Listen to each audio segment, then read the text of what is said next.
सबसे पहले बात करेंगे बढ़ती सर्दी की। दिल्ली, हरियाणा समेत उत्तर भारत में ठंड से राहत के आसार नहीं है। हरियाणा में घना कोहरा छाया हुआ है, जिसके कारण विजिबिलिटी बेहद कम हो गई है। कई जिलों में औसतन 2 से 3 डिग्री की गिरावट इसमें दर्ज की गई है। वहीं बुधवार को हिसार का तापमान सबसे कम 0.5 डिग्री रिकॉर्ड किया गया। घने कोहरे और विजिबिलिटी लो के कारण चंडीगढ़ एयरपोर्ट पर कई उड़ानें रद्द करनी पड़ी हैं। मौसम विभाग ने 13 जिलों के लिए ऑरेंज अलर्ट जारी किया है। अंबाला, गुरुग्राम, यमुनानगर, कुरुक्षेत्र, करनाल, पानीपत, सोनीपत के लिए अलर्ट जारी किया गया है, तो वहीं जींद, रोहतक, झज्जर, फरीदाबाद, पलवल और नूह जिले भी इसमें शामिल हैं। तो हरियाणा में 0 के करीब पारा पहुंच गया है। 8 जिलों के लिए रिकॉर्ड आपको बता दें कि टूट गया है। 6 से 8 डिग्री तक यहां पर तापमान गिरा है। 13 शहर ऐसे हैं जहां पर कोहरे का ऑरेंज अलर्ट मौसम विभाग की तरफ से जारी किया गया है। कुल मिलाकर बर्फीली हवाएं चल रही हैं। शीतलहर का अलर्ट भी मौसम विभाग की तरफ से जारी किया गया है। कोल्ड डे जहां पर कल घोषित किया गया, तो वहीं सीवियर कोल्ड डे आज के लिए मौसम विभाग ने कहा है। बर्फीली हवाएं चल रही हैं, जिसके कारण तापमान में लगातार गिरावट दर्ज की जा रही है।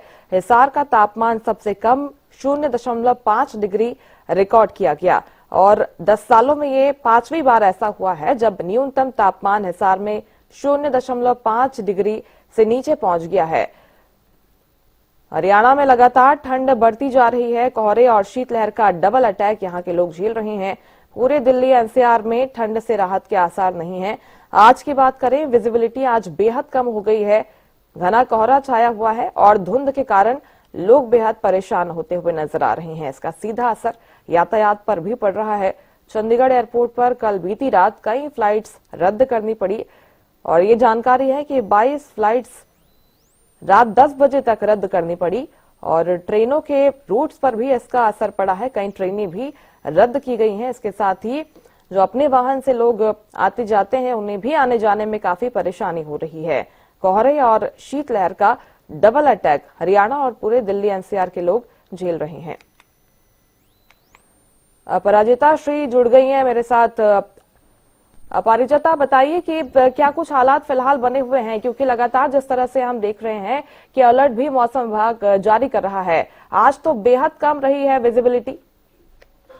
बिल्कुल, देखिए लगातार जिस प्रकार से विजिबिलिटी कम हो रही है, वहीं शीतलहर का कहर भी लोगों को झेलना पड़ रहा है। हालांकि आज जिस प्रकार से कल से लेकर आज तक मकर संक्रांति है, तो संभवतः मकर संक्रांति के दिन काफी ठंड होती है अमूमन, और संभवतः जिसके बाद ठंड में थोड़ी जो गिरावट है वो दर्ज की जाती है। तो संभवतः आज के बाद थोड़ी राहत लोगों को मिल सकती है। मगर अगर मौसम विभाग की माने तो लगातार उनके द्वारा कहा जा रहा है कि अभी पूरे दिन और इस प्रकार के ठंडापन की जो आदत है लोगों को अभी बरकरार रखनी होगी, क्योंकि अभी पूरा समय और लगेगा मौसम को बदलने में।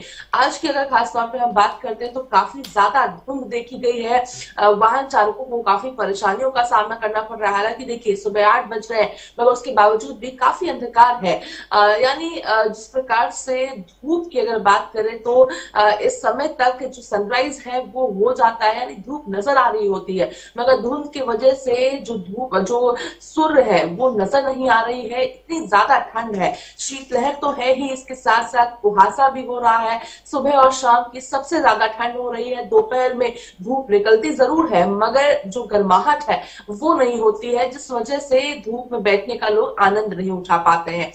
लगातार जो ठंड है वो बढ़ती भी नजर आ रही है। कई जगहों पे कुहासा भी गिरा है या बूंदाबांदी हम कह सकते हैं, जिस वजह से लोगों को और भी ज्यादा ठंडापन कम महसूस हो रहा है। जी बिल्कुल, और इसका असर जो है लोगों के स्वास्थ्य पर भी पड़ रहा है। स्वास्थ्य विभाग तो कह रहा था कि हम इंतजाम करके बैठे हुए हैं, तमाम तैयारियां यहां पर की जा रही हैं, लेकिन जिस तरह से लोगों के स्वास्थ्य पर अटैक हुआ है, प्रदूषण के कारण भी लोग काफी परेशान नजर आ रहे हैं। अपराजिता, परेशान हो रहे हैं। स्वास्थ्य विभाग के द्वारा तमाम इंतजाम ठीक से किए गए हैं कि अगर कोई एक वायु या प्रदूषण की वजह से लोग अस्पताल में भर्ती होते हैं तो उनके लिए व्यवस्था की जा रही है। ठंड की मार की वजह से लोग अगर अस्पताल में भर्ती होते तो उनकी तुरंत इलाज की जाएगी। मगर प्रदूषण जिस प्रकार से लगातार बढ़ती हुई नजर आ रही है, क्योंकि देखिए कहा भी गया था कि अगर ठंड बहुत ज्यादा होगी जिसके बाद AQI लेवल और भी ज्यादा बढ़ जाएगा, यानी जनवरी के महीने में काफी ज्यादा AQI बढ़ जाएगा और ऐसा ही होता हुआ नजर भी आ रहा है। आनंद बिहार की जगह पे हमने देखा किस प्रकार से 450 के आसपास पहुंच चुका है। कई ऐसी जगह है जहाँ पे AQI लेवल 450 के करीब पहुंच चुका है।